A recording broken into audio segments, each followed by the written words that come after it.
um recurso que o município recebe por cada aluno que está na sua rede municipal de educação básica. Eu recebo por número de alunos, e a gente verifica aqui que o município arrecadou até de janeiro a abril 13.437. E os recursos do Fundeb têm duas regras mínimas que devem ser atingidas, tem duas metas que devem ser atingidas dentro do exercício. A primeira é que, do total recebido, eu tenho que obrigatoriamente aplicar no mínimo 60% na folha de pagamento dos profissionais do magistério. E do total recebido também eu tenho que aplicar no mínimo 95% deve ser aplicado dentro do exercício que eu recebo os recursos. Então, para eu atingir 60% com os profissionais do magistério, eu teria que gastar 8.062. E para eu gastar 95% dos recursos, eu teria que gastar no mínimo 12.765. Né? O que a gente verifica é a seguinte situação. Com relação à folha de pagamento dos profissionais do magistério, como eu digo, o município já aplicou 69,25 desse total. Então, no mínimo de 60, já foram aplicados 69,25 pela despesa empenhada, pela liquidada, e aqui provavelmente na despesa paga também deve ser em breve, porque se eu empenhei e liquidei, o pagamento é uma consequência, né? Isso. Eu tenho que atingir essa meta eu vou empenhar 12 meses, mas eu vou ter 12 arrecadações aqui também. Então eu tenho 4 arrecadações aqui. E já empenhei e liquidei 69%. Então eu estou dentro da meta aqui, porque é apuração pela despesa liquidada. Certo? Então no 5º mês eu vou aumentar a minha despesa aqui, mas consequentemente aumenta a minha receita também. Então tem que levar isso pela despesa liquidada, tem que levar isso já aplicado, os 60%. E do restante, ou demais despesas, então eu aplico no mínimo 60% com a folha de pagamento dos profissionais do magistério, o restante eu aplico em ações de educação básica, de acordo com a conveniência da administração. Foram gastos aí mais 68% do valor recebido, né, com demais despesas da educação.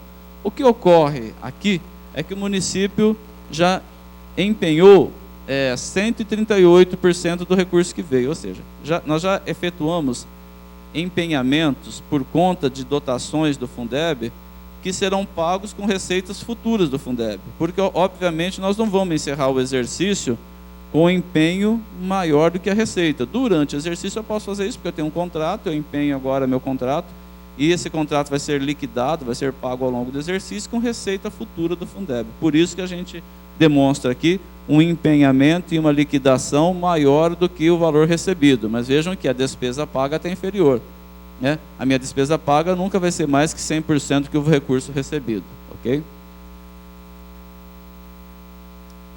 Na sequência, nós demonstramos a aplicação na saúde. A saúde também tem uma base de cálculo, que são as receitas de impostos e as transferências de impostos recebidas, que no primeiro quadrimestre foram da ordem de 54.120.000, com uma aplicação obrigatória mínima de 15%, que daria então uma aplicação mínima de 8.118.000.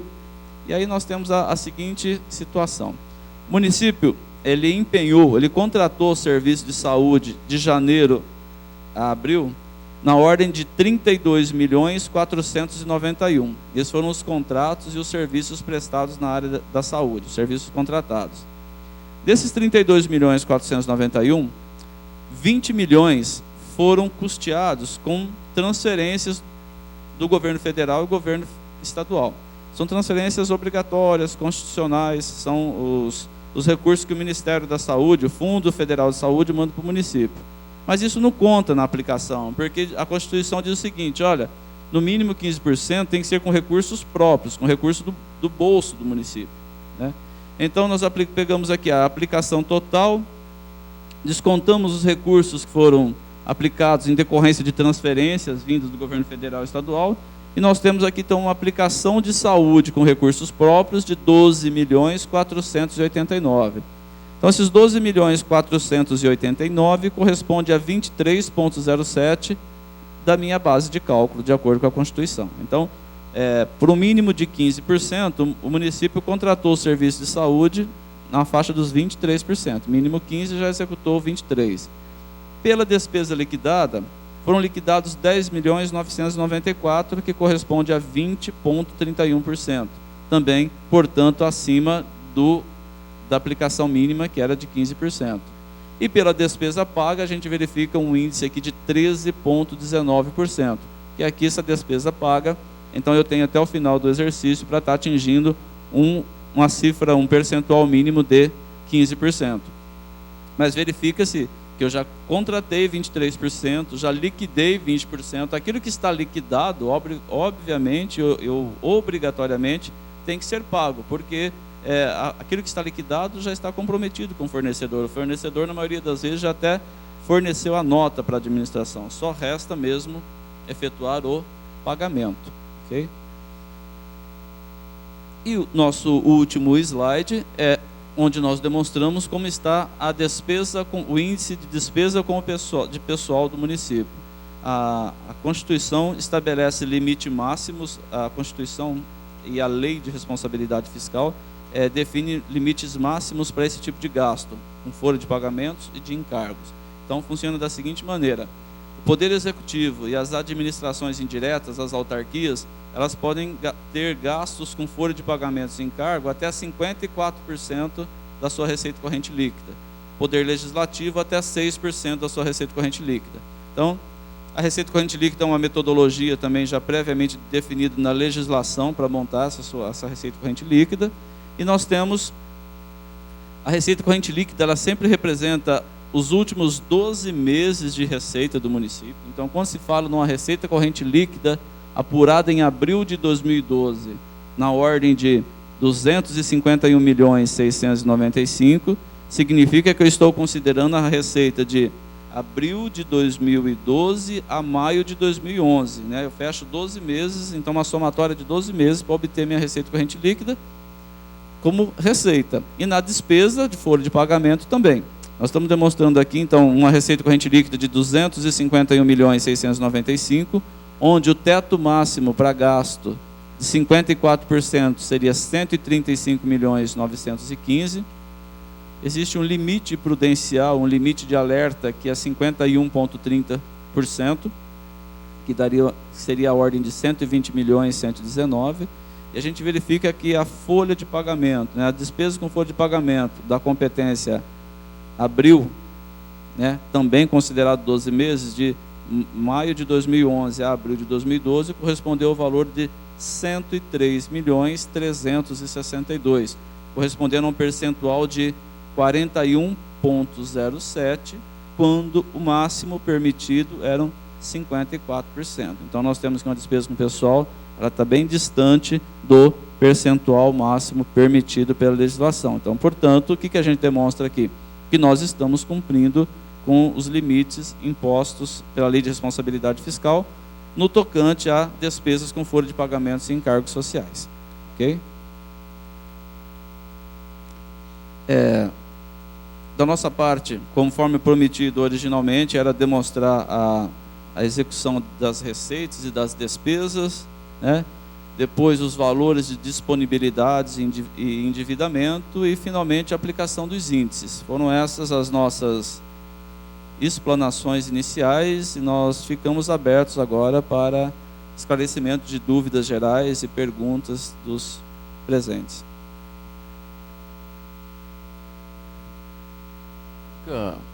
A única pergunta é que a gente tem tido um problema aqui na Câmara quando está vindo alguma suplementação de verba, que nem lá do terminal turístico, né, que o valor inicial era de 400 e poucos mil em 2008, 2009, e agora veio para nós de 300 e poucos mil. Por que dessa diferença? O que está acontecendo? O que aconteceu? Seguinte, se vocês virem no projeto, está saldo remanescente de convênio, você viu lá. Então, o que aconteceu? Foi feito, quando foi encaminhado para vocês, aqui do valor inicial de 408 mil na época, né? Foi em 2010, né? Se eu não me engano. Isso. E o que acontece? Foi aberta a licitação, tramitou.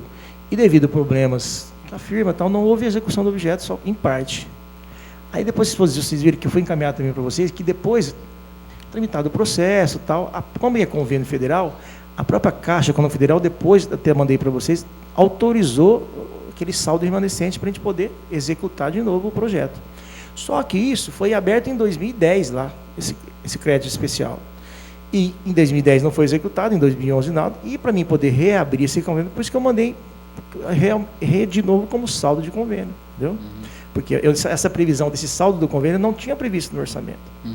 Então, como igual eu mando para vocês, que estão vários, abertura de projeto de lei de vários convênios, automaticamente eu mandei sobre o saldo do convênio específico. Tanto é que vocês veem que eu te mandei com a autorização da Caixa, autorizada realmente aquele valor do saldo do convênio, entendeu?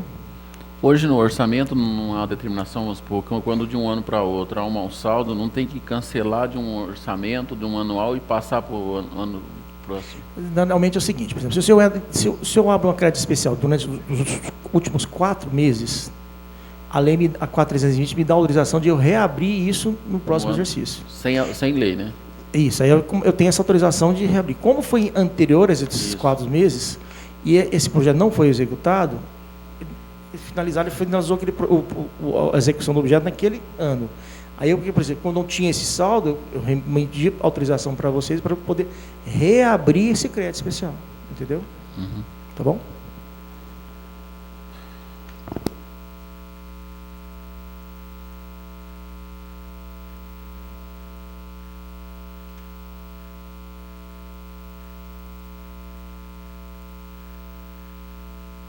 Essa questão desse crédito, Cipriano, não sei se é a sua pergunta, às vezes o executivo manda um crédito para cá, esse crédito não é executado, e quando se faz o orçamento para o exercício seguinte, a gente termina esse orçamento em setembro, né, Milton? Então tem alguns convênios que estão em aberto, e na verdade o executivo não sabe se ele vai ser concluído até o final do exercício ou não, então de repente você nem coloca ele na próxima lei orçamentária, porque pode ser que ele seja executado ainda naquele exercício. Aí, enquanto você elabora o orçamento para o exercício seguinte, o orçamento atual está em andamento. Então, é difícil para quem faz o orçamento saber, vou colocar parte desse orçamento para o exercício seguinte, não vou pôr, a gente não sabe o quanto vai andar essa obra. Aí ocorre que alguns convênios não são colocados para o exercício seguinte e também não são executados. E é tudo aquilo que é orçamento, se ele não for utilizado, o orçamento que não é utilizado naquele exercício, 31/12, a peça orçamentária ela morre, ela desaparece. E aí, se ele não tiver previsto para o exercício seguinte, eu tiver que executá-lo, é uma obrigatoriedade do executivo encaminhar isso de novo através de um projeto de lei. Principalmente no final do ano agora, né? Esse ano agora é mais perigoso ainda, né? Sim, exatamente. Então tem essas considerações.